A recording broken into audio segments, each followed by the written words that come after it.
Hey y'all, I'm in a tree. Welcome to Thoughts from a Tree, the show where I share my thoughts from a tree. Happy New Year! It's a few days late for that, but because I made one on New Year's Day, but I didn't like it, so here I am again. And it's better this way because we've had a few days for the stink of 2020 to disseminate, and now we have that nice New Year smell of 2021, fresh and carcinogenic here in the state of California. Hey, did you see my curlicues? You see my little hair curlicues? I can't really do a Salvador Dali stash, so that's what I did. I hope you like it. It's a new fashion. So yeah, Happy New Year. It is 2020. Yeah, I mean it. It's not 2021. It's like that meme that you've seen with I'll put it over there, where it's like, oh, 2020 plus 10 minutes. It is. Yeah, we're there. We are in the Twilight Zone. It is still 2020. You have not escaped. I've been pondering with some consternation that whole meme, and I don't mean the pictures. I mean meme is a broad cultural meme. Look up the original meaning of meme, and you'll see what I'm talking about. It's like a gene, but for social mores. That whole meme of, oh, I can't wait for 2020 to be done, this whole rotten year, it's over, finally, at last, or, oh, what terrible things will happen in 2020, it'll be okay in 2021, but I know it's a joke. I know it's a joke. But I also think there's like a sense of seriousness around it. Like it's a joke that people kind of believe. It's a way of throwing up your hands in the air and being like, once it's over, we'll be back to normal. As though all the things that led up to 2020 being a terrible year aren't still there. Because they are. They're like all the stuff that is leading to imminent ecological collapse is still there. The carbon and methane emissions, the monocultures destroying our soil and biodiversity, the plastic in the water supply leaching out hormones, synthetic hormones that are causing male fertility rates, amongst other things, to drop precipitously, and increasing rates of depression and mental illness, and the rank inequality that's keeping us from actually having a functioning democracy, and all these problems that we seem to have this idea that, well, we just need to get back to normal, where the right people are taking care of things and it's going to be okay because our system is there for basically normal people and they wouldn't let bad things happen, etc. Or at least they're going to make it so that we can ignore it. And that's such a dangerous thought. And that's how we got here. Is being bad at democracy. And it makes sense. We've been trained to be bad at democracy. Our schools have trained it out of us to some extent. I mean, I'll go into that another time. It's an interesting topic.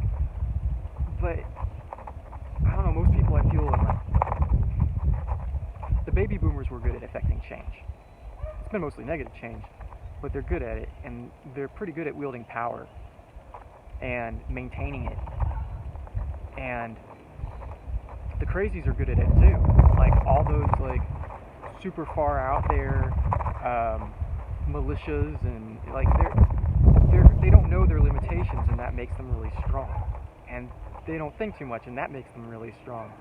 And they are still working. Like the authoritarians out there, and the guys that support authoritarianism, even though they have the cognitive dissonance that makes them believe they're doing the exact opposite, they're still out there, and they're still all working hard.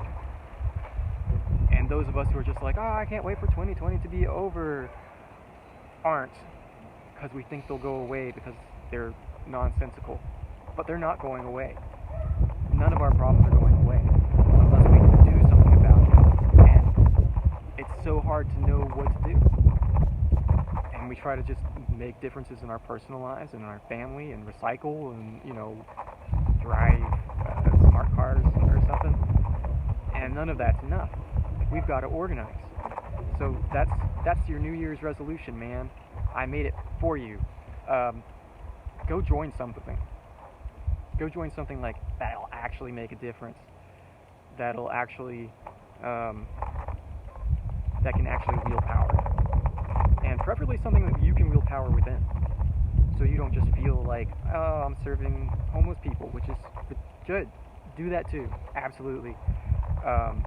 At a soup kitchen or whatever. I'm serving homeless people at a soup kitchen. Great. Do that. But we also got to get in this habit of exercising our own democracy and will to power. So join a labor organization or make one. Unionize. Make your own little union. Join the IWW. Be a wobbly. They got a long history and reputation. If you're not familiar with them, go look them up. Anyone can join. Literally anyone can join as long as you're not the owner of a company. Even if you're self-employed and you're an owner in that way, as long as you're not just like the boss of everybody. Go get involved somewhere. It's the easiest thing in the world. Just go sign up to something. Sign up to something, get their newsletter, figure out when the meetings are, go to those meetings. Because things haven't changed. And I think if you're looking at the climate, the social climate, the political climate before 2016 that gave us Donald Trump, and the political climate now, and the number of loonies out there now who have bought into QAnon, who think there's a deep state conspiracy against Donald Trump, or at least are willing to, mute the part of their brain that's rational enough to say, no, that's not happening. They're out there, and they're working. They're working hard. And unless there's people that are good, working hard too, and going out and getting in office, go out, be a mayor somewhere. If you're a good person, yeah, it's going to be hell, because politics is hell, and it's hard. But, go for it. And if you're not inclined to get involved, especially do it. Because otherwise, we're doomed.